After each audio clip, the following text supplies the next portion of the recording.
Hi everyone, welcome to my channel. మన ఉద్యానంలో ఫంక్షన్లో famous అంటే ఏమనుకున్నారు? మన ఈ గోనుచారే.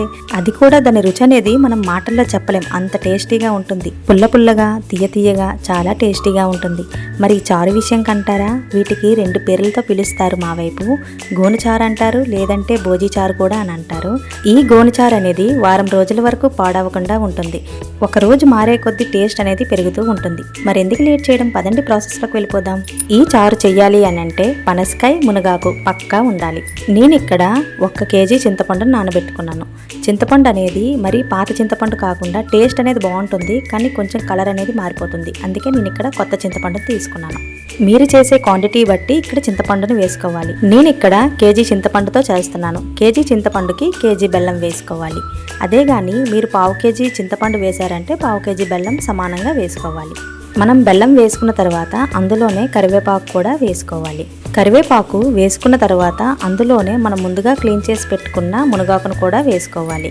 మునగాకు అనేది ఇందులో పక్కా ఉంటేనే దాని టేస్ట్ అనేది చాలా బాగుంటుంది. ఈ మునగాకే కాకుండా మనం మొగులికి అందుంటుంది కదండి, అది కూడా వేసుకోవచ్చు.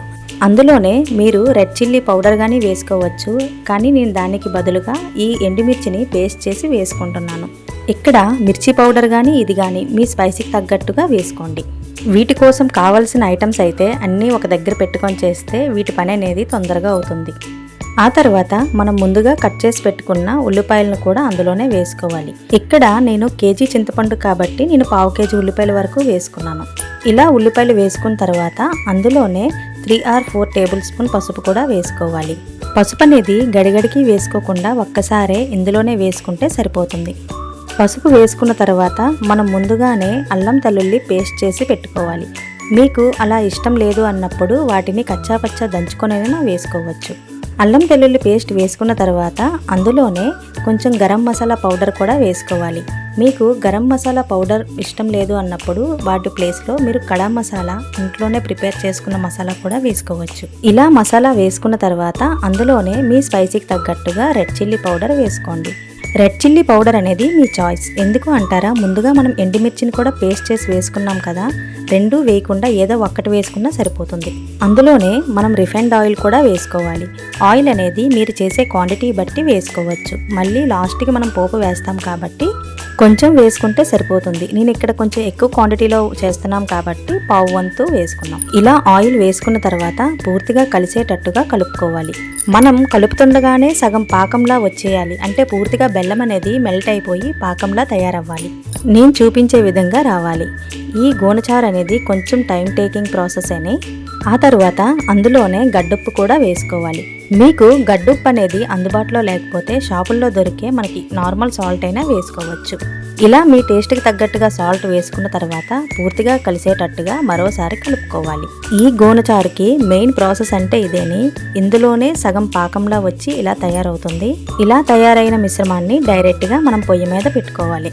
ఈ గోనుచారు గ్యాస్ పై కన్నా ఇలా కట్టెల పొయ్యి మీద టేస్టీగా ఉంటుంది. ఇలా పొయ్యి మీద పాకం వచ్చినంత వరకు ఉడికించాలి. మరి ఇది ఇలా ఉడుకుతుండగా మరి పనసకాయ అనేది చెక్కుకోవాలి కదా, అందుకే మా మాయ అక్కడ పూర్తిగా పనసకాయను గుండగుండగా చెక్కుతున్నారు. ఈ పనసకాయ వలనే గోనుచారు అనేది మరింత టేస్ట్గా ఉంటుంది. మా ఉద్యానంలో అయితే ఈ గోనుచారు ప్రతి ఒక్క ఫంక్షన్కి పక్కా ఉండాల్సిందేని. మీరే చూడండి ఎంత గుండగా చెక్కుతున్నారో. ఇది ఎంత గుండగా చెక్కితే టేస్ట్ అనేది అంత బాగుంటుంది. అందులో ముగులకంద అనేది ముక్కల్లా వేసుకున్నా బాగుంటుంది. మీరే చూడండి, మనం పొయ్యి మీద పెట్టేది పూర్తిగా కొంచెం కొంచెం పాకం వచ్చేటట్టుగా ఉంది కదా. ఇలా పాకం అనేది వస్తేనే ఇది వారం రోజులు నిల్వ ఉంటుంది. ఇందులో మనం అన్నీ వేసున్నాం కాబట్టి బెల్లం అన్నీ, అందుకే మీకు కొంచెం కలర్ అనేది కొంచెం బ్లాక్లో కనిపిస్తుంది. పూర్తిగా మనం చింతపండు గుజ్జు అన్నీ వేసుకున్న తర్వాత ఇది పూర్తిగా రెడ్గా వస్తుంది. మీరే చూడండి, పాకం అనేది దగ్గర పడుతుంది. పాకము అంటే పూర్తిగా లేతపాకం, ముదరపాకం అలా ఏమీ అవసరం లేదు. కొంచెం జిగటలా వస్తే చాలు. ఇప్పుడు మనం ముందుగా నానబెట్టుకున్న చింతపండును పూర్తిగా వడగట్టుకోవాలి. అప్పుడే దాని పిప్ అనేది లేకుండా ఉంటుంది. ఇక్కడ నేనైతే కేజీ చింతపండుకు 3 తప్పెల జ్యూస్ తీసాను. ఇలా చింతపండు గుజ్జును వేసుకున్న తర్వాత పూర్తిగా కలిసేటట్టుగా కలుపుకోవాలి. ఇప్పుడు ఆ చింతపండు గుజ్జును మరగనివ్వాలి. ఈ చింతపండు రసం అనేది ఎంత మరిగితే టేస్ట్ అనేది అంత బాగుంటుంది. చింతపండు మీరు వడకట్టడం మాత్రం మర్చిపోకండి. ఎందుకు అంటారా, ఇసుక కూడా ఉంటుంది కదా, అందుకే. మేమైతే ఎక్కువ క్వాంటిటీలో చేస్తున్నాం కాబట్టి వీటిలో గరిటె పెట్టకుండా పాకం కర్రతో కలుపుతున్నాం. ఇలా పూర్తిగా కలిసేటట్టుగా కలుపుకున్న తర్వాత ఈ చింతపండు రసాన్ని పూర్తిగా మరగనివ్వాలి. ఒక్కొక్క వైపు ఒక్కొక్కలా చేస్తారు. మేమైతే ఇందులో ముక్కలు అనేవి ఏమీ వేయము. వేసింది అంటే మొగల కంద ఒకటి, ఈ పనస చెక్కు మాత్రమే. కొంతమంది అన్ని వెజిటేబుల్స్ కూడా వేసి మనం సాంబార్ చేసే విధంగా కూడా చేస్తారు. ఇప్పుడు పనస చెక్కు అనేది మనం పూర్తిగా శుభ్రంగా కడుక్కోవాలి. ఎందుకు అంటారా, వీటికి కస అనేది ఉంటుంది, అంటే దాని తాలూకా పాలులాగా అది కొంచెం చేదు వస్తుంది. అందుకే అది పూర్తిగా శుభ్రంగా క్లీన్ చేసుకోవాలి. మా ఉద్యానంలో పనసకాయలకి కరువే లేదు. ఎందుకు అంటారా, ఇక్కడ మాకు పనస, జీడి, మామిడి అయితే బాగా అవుతుంది. నేను చూపించే ఈ పనసకాయలు ఇంత సైజ్ అయితే సరిపోతుంది ఈ గోనచారుకు. ఈ గోనచారుతో నాన్ వెజ్ కానీ వెజ్ కానీ ఫ్రై కర్రీస్తో తింటే చాలా టేస్టీగా ఉంటుంది. ఇకపోతే మనం పెట్టే చారు అనేది కొంచెం నురగ రావడం స్టార్ట్ అయ్యింది. ఇలా నురగ వస్తుండగా మనం మూత తీసి పక్కన పెట్టుకోవాలి. ఎందుకు అంటారా, అది పూర్తిగా పొంగి కింద పడిపోతుంది కదా, సగం అనేది వేస్ట్ అయిపోతుంది. అందుకే ఇలాంటప్పుడే ఈ ప్రాసెస్లో ఈ టైంలోనే మనం పక్కన పెట్టుకుంటే సరిపోతుంది. ఇందులోనే ఇంకో ఐటెం కూడా ఉందండి, అది కూడా వెయ్యాలి, కాకపోతే ఆ క్లిప్ అనేది మిస్ అయ్యింది. ఈ గోనచారుకి కొంచెం పల్చగా ఉంటుంది కాబట్టి వీటి చిక్కదనం కోసం మనం బియ్యం పిండిని వేసుకోవాలి. మన ఇంట్లోనే ఉండే బియ్యం పిండి కాకుండా ముందుగానే బియ్యం, జీలకర్ర, ధనియాలు ఫ్రై చేసుకొని వాటిని చల్లార్చి పూర్తిగా మెత్తని పౌడర్లా చేసుకొని పక్కన పెట్టుకోవాలి.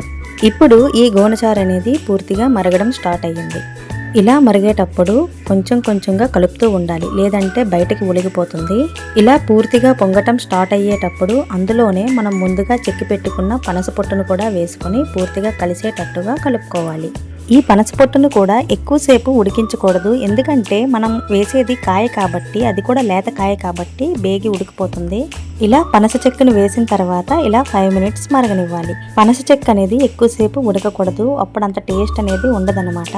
ఇప్పుడు అందులోనే మనం ముందుగా ప్రిపేర్ చేసి పెట్టుకున్నాం కదా, అదేనండి వేపుడు పిండి, అంటే ఏటు కాదు, బియ్యం, జీలకర్ర, ధనియాలు ఇలా ఫ్రై చేసుకొని మెత్తని పిండిలా చేసుకొని పక్కన పెట్టుకోవాలి. ఆ పిండి అనేది నేను చూపించే విధంగా వేసుకోవాలి, అంటే చారు అనేది మరుగుతున్నప్పుడు అలా కొంచెం కొంచెం వేసుకుంటే ఉండలు చుట్టకుండా మంచిగా వస్తుంది. ఆ చారుకి పోపు వేసుకుంటే ఫైనల్గా అయిపోయినట్టేనే. మరి పోపు కోసం ఎక్కువ ఏమీ లేదండి, కరివేపాకు, తెల్లుల్లి, ఎండుమిర్చి, ఆవాలు, జీలకర్ర, ఆయిల్ ఉంటే చాలు. నేను ఇక్కడ కళాయిలో ఆయిల్ వేసుకొని ఆయిల్ హీట్ అయిన తర్వాత అందులోనే కొంచెం ఆవాలు వేసుకొని చిటపటలాడనివ్వాలి. ఆవాలు చిటపటలాడిన తర్వాత అందులోనే జీలకర్ర కూడా వేసుకొని వేయించాలి. నేను ఇక్కడ గుప్పెడు ఆవాలు, గుప్పెడు జీలకర్ర వేసుకున్నాను. మరి పోపు అనేది ఎక్కువ మాడిపోకుండా ఇలా వేగిన తర్వాత అందులోనే మనం ముందుగా దంచి పెట్టుకున్న తెల్లుల్లి రెబ్బలను కూడా వేసుకొని వేయించుకోవాలి. ఈ చారుకి ఎక్కువ క్వాంటిటీలో తెల్లుల్లి అనేది వేస్తేనే టేస్ట్ అనేది చాలా బాగుంటుంది. మనం ముందు అప్పుడు కూడాను అల్లం తెల్లుల్లి పేస్ట్ వేసాం కదా, అలా కాకుండా ఇలా దంచి కూడా అందులో వేసుకోవచ్చు. నేనైతే అందులో పేస్ట్ వేసుకొని ఇందులో దంచి వేసుకున్నాను. ఇలా తెల్లుల్లి ఫ్రై అయిన తర్వాత 20 వరకు ఎండుమిర్చి కాడలతో సహా వేసుకుంటే టేస్ట్ అనేది చాలా బాగుంటుంది. ఇలా ఎండుమిర్చి ఫ్రై అయిన తర్వాత అందులోనే కరివేపాకు కూడా వేసి వేయించాలి. పోపు పెట్టక ముందు గోనచారులోన మనం ముందుగానే కాడలతో దించేటప్పుడే కాడలతో కరివేపాకు వేసుకొని మూత పెట్టుకోవాలి. అప్పుడు వాటి స్మెల్ అనేది చాలా బాగుంటుంది. నేను చూపించే విధంగా పోపు అనేది ఇలా గోల్డెన్ బ్రౌన్ కలర్ వచ్చినంత వరకు వేయించుకోవాలి. ఆ తర్వాత మనం ముందుగా రెడీ చేసి పెట్టుకున్న చారులో ఒక్కసారి వేసుకుని మూత పెట్టుకుంటే టేస్ట్ అనేది చాలా బాగుంటుంది. మీరే చూడండి ఎంత కలర్ఫుల్గా, ఎంత చిక్కదనంతో ఎంతో టేస్టీగా ఉండే ఈ గోనచారు మీలో ఎంతమందికి తెలుసో నాకు కామెంట్ సెక్షన్లో కామెంట్ చేయండి. బాయ్. ఇలాంటి మంచి వీడియోస్ కోసం నా ఛానల్ని సబ్స్క్రైబ్ చేసి ఒక లైక్ కొట్టండి. మరెన్నో మంచి వీడియోస్తో మీ ముందుకు వస్తాను.